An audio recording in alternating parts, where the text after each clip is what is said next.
fitness is not what paid my bills, bartending did. And I knew that in order for me to support my dream of eventually making fitness my career, I had to make a living somewhere else. I had to make money, and that was one of the things that I had problems with coaches, that they were like, oh, you need to do like 10 shows a year. I'm like, girl, no. Because if Nathalia doesn't work, Nathalia lives under the bridge, and that's not cool. So I think that having that positive mindset and knowing that if you have a good heart and you have good intentions, good things will come. But you have to do the work. It's not just like sit there and be like, good things please come. It was hard work. But I think that because I kept the positive mindset throughout, a lot of doors started to open.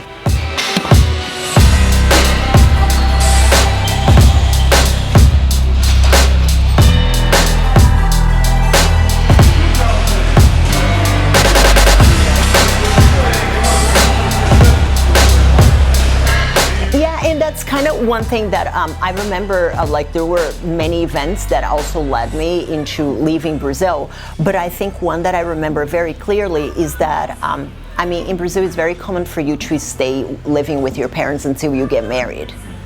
And I mean, I respect the fact that if you're living with your parents, you have to respect the rules of the house you're living in.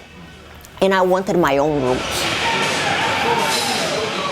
What started to happen was that I was in my mom's house, but I wanted my rules, and then she's like, oh, hell no. So I just wanted to make my own rules under my own, like at my own time.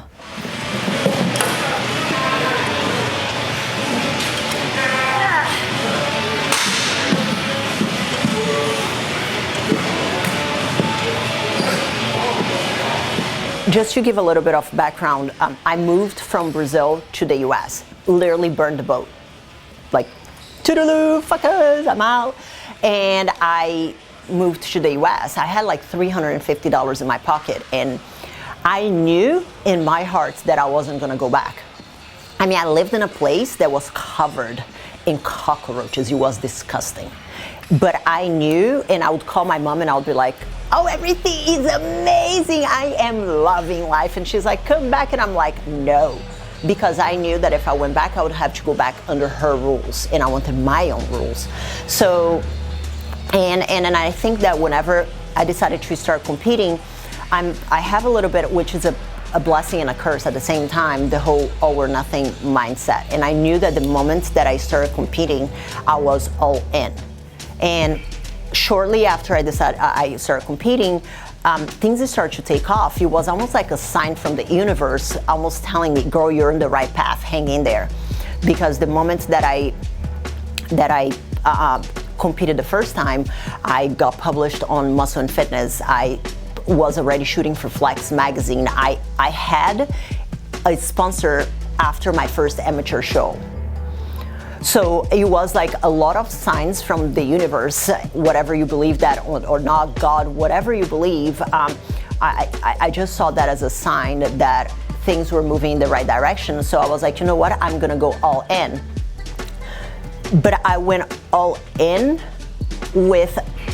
but knowing that it would take time for that to be my main kind of source of income or for me to make a living, which I feel like a lot of people make the mistake, and that's something that I watch often, to like think that competing, it's gonna be like you compete, you become a millionaire, and it's an expensive it's an expensive deal. So I went all in, but I was still working, I was still like bartending. A lot of people don't know that whenever I won the Olympia, 2 days before I was bartending, working shift. I was bartending 4 or 5 nights a week and working 3 jobs.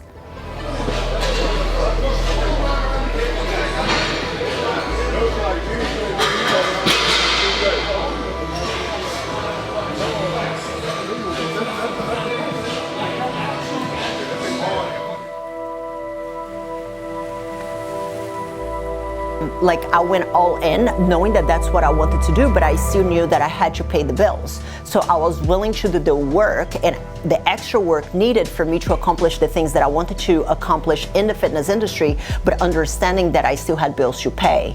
And I think that that's something that many people fail to understand. Like, I had a lifestyle that I enjoyed having. I liked to travel, I liked to have good things. And in order for me to afford that, I had to work and use competing as a platform for me to grow my personal brand.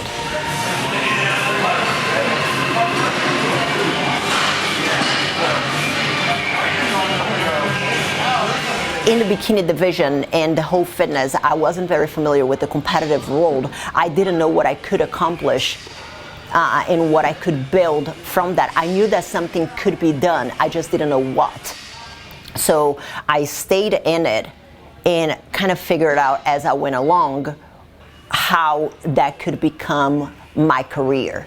Because I knew that competing for the rest of my existence wasn't something that, one, I wanted to do, and that it is feasible. And that's something that even now that I have stepped away from competing, but still very present in the fitness industry, people holding on to competing because they don't have anything else in their lives. And I knew that that's not what I wanted to do. I wanted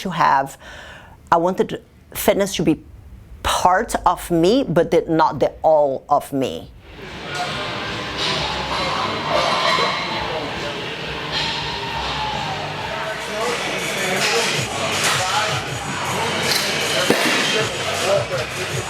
I always had the calculated risk aspect of it, and it was kind of the same whenever I moved from Florida to Ireland when I met my husband. I mean, I was in the peak of my career. It was 2013, after I had just won the Olympia. We agreed that I was going to move because he couldn't move because he was under contract with a rugby team as a professional rugby player. And we had been dating long distance for 2.5 years. So it was like, who goes where? So I literally sold everything I had to my name, shipped my boxes, and off I went to Ireland. And people are like, what are you gonna do? I'm like, don't you worry about me, boo, I'll figure it out. And I personally think was one of the best things that happened from a career standpoint for me, yeah. Because it opened the European doors. Because I was such in like the center of Europe, it was like that.